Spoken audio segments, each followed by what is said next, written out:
beep, beep, beep, beep. Welcome to the Court of the Edijester. I hope you're all well. What we got for you this evening?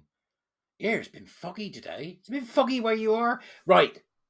Come be a warrior teacher. Starting tomorrow night, 6:30. That's what we got now. If you want to come and join us, you still got time. But best move quick. Other than that, please do buy me a coffee. Subscribe to my Substack if you can pay. That'd be great. It's on offer at the moment, $2.50. So there you go. Not bad, eh? And yeah, that's it. But what have I got for you today? Well, this is utterly shocking. Now, there is an individual on the old Twitteroids called Clare Page. No Secret Lesson Plans is the handle at No Secret Lesson Plans. Clare has been involved for a very long time in ensuring that the guff that's going on in schools is exposed. And I've met with Clare, and delightful, great to talk to, really stalwart, really committed to the cause. And this is a great thread that I just couldn't let go under the radar because it's so shocking. So buckle up. This is not going to be pleasant, I'm afraid. A long thread about anonymous teachers from Clare Page, No Secret Lessons.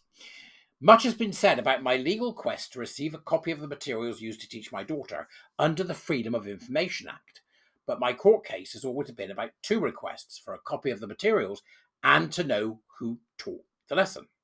Now, this has been an ongoing thing for a while. I mean, Claire's been covering it brilliantly. I teach, right? And I would be more than happy to talk to somebody about what's in my courses, and always have been from day one. I mean, it's not something you don't do.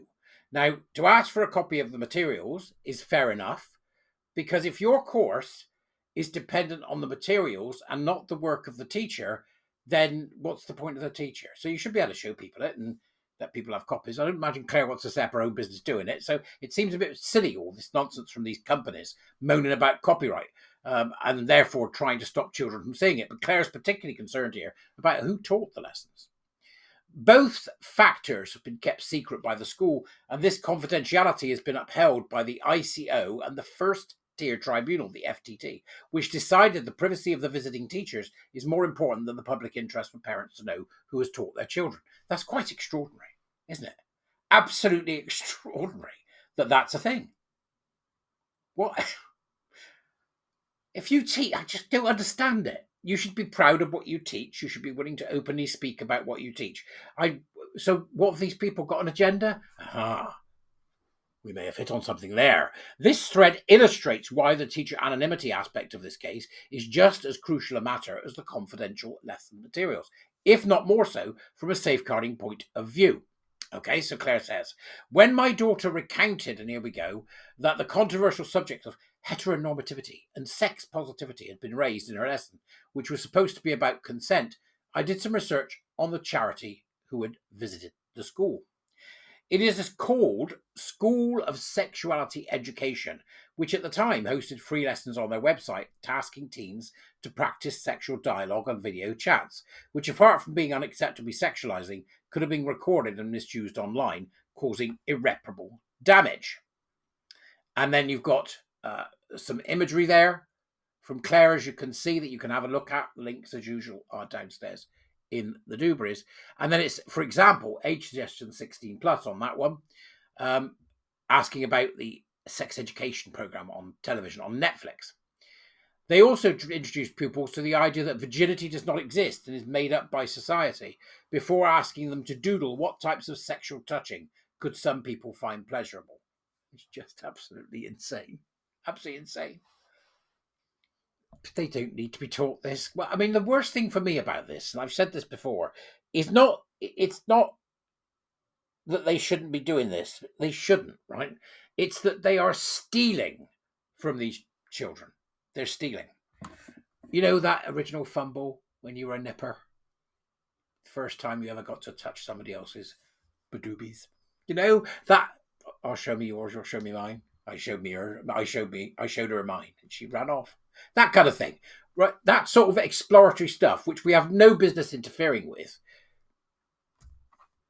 That's what they're doing. They're stealing from people. They're stealing exploration. They're stealing discovery. They're stealing the development of a very important part of our life, which is our life as a sexual being, and they're stealing it. That's the only way I can see it. They're stealing it.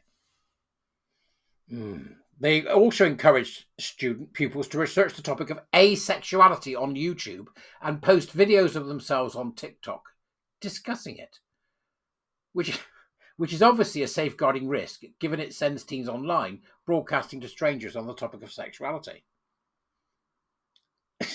Unbelievable. Their site also detailed their philosophy on sex positivity, which was full of controversial opinions that not all families would agree with, and which seems to negate necessary boundaries between adults and children and sexual identity and practice. Echoes there of queer theory. You'll remember the high priestess of queer theory, Judith Butler, opining with Owen Jones in January 2021 on YouTube, how we must break down the barriers between adult and child.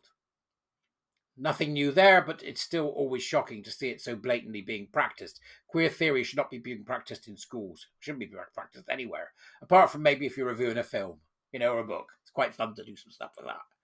And they clearly engaged in partisan pro-TQ plus activism, according to one pupil's review of their workshop, which explained that the School of Sexual Education, acknowledged that not all people with boobs, vaginas are female, or that penis equals male. They also present the gender unicorn as if it's fact. Jail. Stick them in jail. That's what I do with them. Stay away from kids. Leave them alone. Let them discover things for themselves. They don't need you to do it. But what gave me most concern was that they signposted on their educational website, here we go, to their staff's private websites that featured adult sexually explicit content. Did you catch that? Do you want me to read it again? But what gave me most concern was that they signposted on their educational website to their staff's private websites that featured adult sexually explicit content, with live links in red placed next to the name and face of their staff, i.e. the people that will have been introduced to children of 11 plus by their school teachers as trusted adults, whose advice on RSE should be followed. These links and much of the materials they signposted to have now been removed, and whilst I have copies for anyone interested in researching this, I've also been advised I should not post them here so as not to breach copyright, but I can describe at these private websites, some of which pertain to commercial interests of the staff, including many images of young women masturbating, diagrams of how to put your fingers or sex toys in your anus. I mean, for the love of God. Nobody who is, right, if you're in secondary school, nobody needs to teach you how to put your fingers up your bum. You've known your bums there ever since you were basically just beginning to walk. Everybody knows where their bum is. We do not need PSHE to show us where our bum is or what you can stick up it. It's utterly insane. It's utterly insane. It's the same thing again. I've said it before. Far right, missionary position in the dark. Don't frighten the horses. Far left, screw who you want. Here's a 1,000-page manual. That's what it is. They're just interfering in the lives of people. So there was also introduction to polyamory, essays titled What in the Butt, or F *** King Like Rabbits, sex toy promotions, and interviews with porn actors advertising their XXX channels. One live link given by Dr. Emma Chan, the SOSE's Reproductive and Sexual Health Lead, signposted visitors to her blog, Squish Squash Squelch, which promoted her views on matters pertaining to RSE and gender ideology, including claims such as the biological binary is bullshit. Claire, I don't know how you maintain your pose, which you do, your composure, which you do so well amongst this nonsense. One blog featured a video of her playing the ukulele, an instrument typically used in primary schools, singing "Let's All Masturbate" to the tune of "Let's Fall in Love," whilst wearing a pair of trousers with vulvas printed all over them. We need to build lots of asylums. Look, Claire's put a lot of work into this tweet. Please go and have a look. And if you haven't followed Claire, please do. It's an extraordinary thing that this is actually going on. But we know it is. And Ofsted are captured. So Ofsted's probably worth a look at, isn't it? I wonder who's calling the shots there in terms of pushing the queer and trans narrative and all the bullshit that comes with it. My thanks, Claire. It's a great tweet. It really illustrates some of what's going on. And I hope that my viewers will engage with it. It's not so much, as Claire says, some of this is for 16 plus. So I've got 16 plus, you can have sex.